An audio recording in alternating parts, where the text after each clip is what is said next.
मेरे प्यारे दोस्तों, आज की सक्सेस स्टोरी आपके बिलीव को चुनौती देगी। आज की सक्सेस स्टोरी में ब्लैक मैजिक से लेके मिलन तक, यानी कि जो हमारे हीरो और हीरोइन हैं जो बिछड़ गए थे ब्लैक मैजिक की वजह से, उनका मिलन भी है।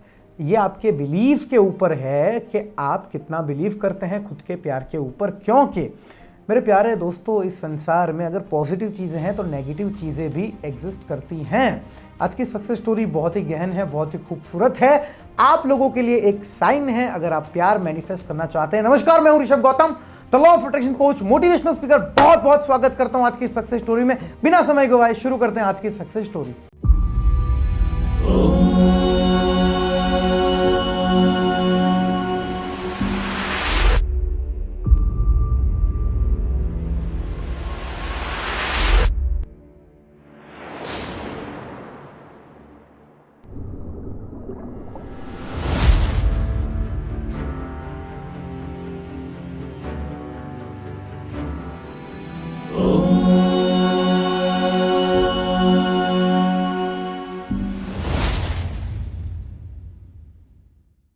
तो मेरे प्यारे दोस्तों, सक्सेस स्टोरी में आगे बढ़ने से पहले अगर आपने अभी तक हमें सब्सक्राइब नहीं किया है तो फटाफट से सब्सक्राइब कीजिए, अभी कीजिए, क्योंकि ऐसी सक्सेस स्टोरीज आना आपके लिए, सुनना बहुत ज़रूरी है, क्योंकि यही आपको प्रेरित करती हैं ज़िंदगी बेहतर नहीं, ज़िंदगी खूबसूरत बनाने के लिए।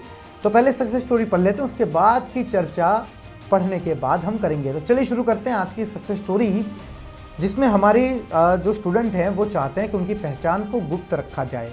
तो वो लिखते हैं, प्रणाम गुरुदेव, एक निवेदन है, मैंने नाम सही नहीं लिखे हैं तो आप बस नाम छुपा के रखिएगा सर, क्योंकि काफ़ी कॉम्प्लिकेटेड कहानी है, आप तो जानते ही हैं। तो मेरा नाम सोनी है, मैं धनबाद झारखंड से हूँ। प्रणाम सर, मेरी समस्या ये थी कि 5 साल से एक रिलेशनशिप में थी और उनका नाम भरत था। तो ये सोनी, ये भरत, जितने पात्रों के नाम यहाँ हमारे स्टूडेंट ने लिखे हैं वो नाम दरअसल गलत हैं, क्योंकि स्टोरी में बहुत सारे ट्विस्ट एंड टर्न से आप समझ जाएंगे कि क्यों वो अपनी पहचान छुपाना चाहते हैं। तो आगे बढ़ते हैं। 5 साल से एक रिलेशनशिप में थी और उनका नाम भरत है। फिर मेरी ऑफिस में एक शख्स मिले, उनका नाम बंटी था। मैं उनके साथ रिलेशनशिप में आ गई और मेरी छोटी बहन और भरत ने मुझे बहुत समझाया सर, लेकिन मुझे अब भरत से प्रॉब्लम होने लगी थी। जाने क्यों ऐसा हुआ और क्यों मैंने ऐसा किया, क्या वो समय था, मैं कितना पछताने वाली थी, कुछ समझ नहीं आया उस समय, और बंटी के साथ हो गई, समझ नहीं आया उस समय और मैं बंटी के साथ हो गई। मैंने जब घर पे बताया तो उनकी पहली शादी की वजह से कोई नहीं माना, और फिर बंटी ने बात की तो सब मान गए। लेकिन सर कुछ समय बाद बंटी का असली रूप सामने आने लगा। उसने मुझे मारा पीटा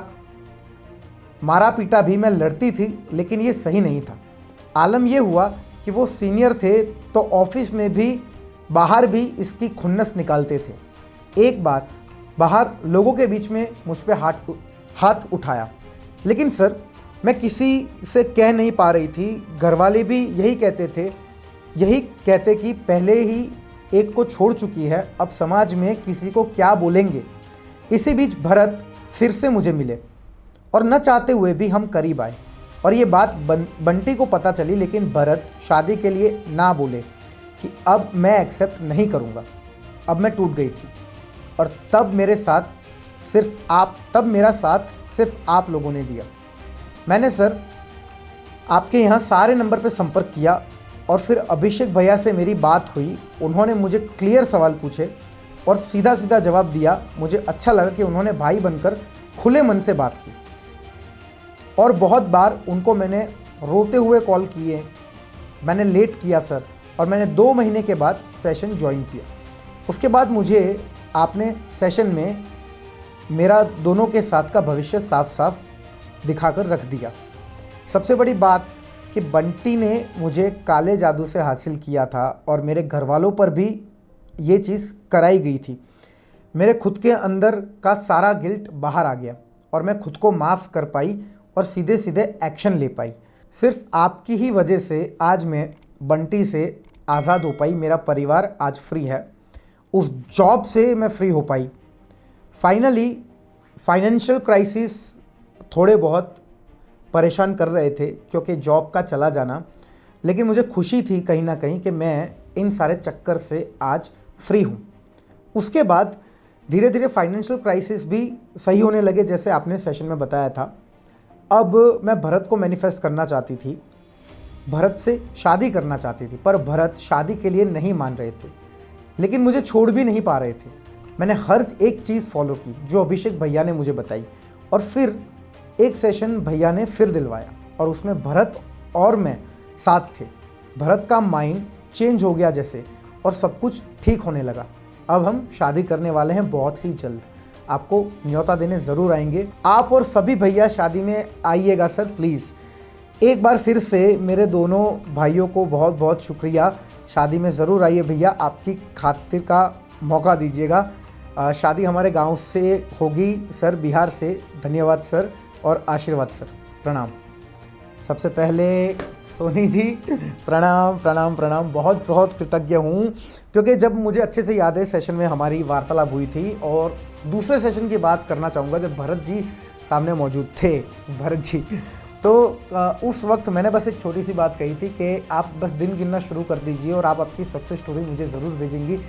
एक गुरु होने के नाते मैं बहुत गर्वान्वित महसूस कर रहा हूँ कि ये दिन आया, आपने ये सक्सेस स्टोरी शेयर की। और रही बात विवाह में आने की, तो हम ज़रूर आएंगे और एक सक्सेस स्टोरी शूट करके लोगों तक इसे पहुँचाएंगे। मेरे प्यारे श्रोतागण, जो भी चीज़ें यहाँ पे हमारे स्टूडेंट ने कही हैं, मैं बस ये कहना चाहूँगा, मेरा इसमें कोई हाथ नहीं है। ये सारी की सारी करामात उस ईश्वर की है, क्योंकि परेशानी पहले भी थी, राइट? परेशानी पहले थी तो पहले इसका सॉल्यूशन क्यों नहीं मिला? क्योंकि सॉल्यूशन जिस नियत समय पे लिखा था उस नियत समय पे शायद मैं मौजूद रहा, और मैं ये भाग्यवान मानता हूँ, भाग्यशाली हूँ कि आपको मैं मदद कर पाया। इसके अलावा मेरा इसमें कोई हाथ नहीं है।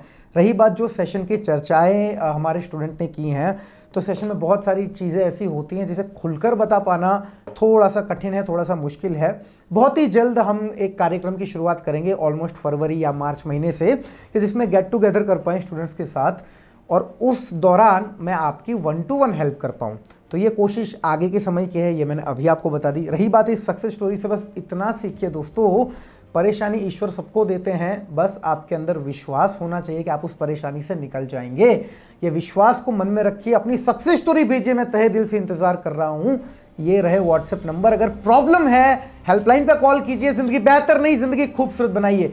जय हिंद, जय भारत एंड जय श्री कृष्ण।